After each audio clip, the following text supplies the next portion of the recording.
11,000 foot উপর দিয়ে উঠছে বিমান। হঠাৎ পাইলট বিমানে অতিরিক্ত এক যাত্রী দেখতে পেলেন, তবে সেই যাত্রী মানুষ নয়, একটি গোখরা সাপ। খবর বিবিসির।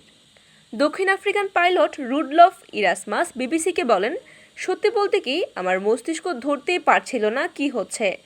সাপটি তার পিঠ বেয়ে উপরে উঠে পড়ে জানিয়ে ইরাসমাস বলেন, আমি টের পেলাম ঠান্ডা কিছু একটা আমার শার্ট বেয়ে উপরে আসছে।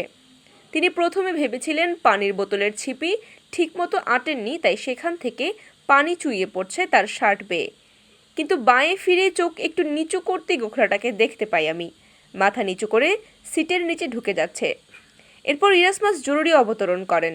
বিমানে ওই সাপের সঙ্গে আরও 4 যাত্রী ছিল। গোখরার দংশন প্রাণঘাতী। সাপটির ছোবল খাওয়ার 30 মিনিটের মধ্যে মৃত্যু হতে পারে।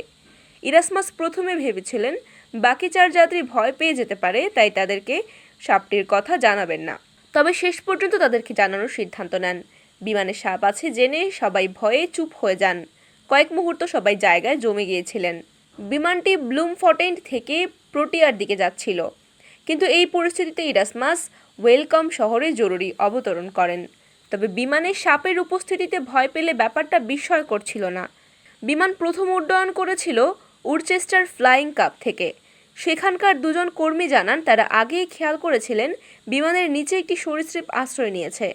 প্রাণীটিকে তারা ধরার চেষ্টা করলেও সফল হননি। এরপর তারা ধরে নেন সাপটি বিমান থেকে নেমে গেছে, তবে সাপটিকে এখনও পাওয়া যায়নি।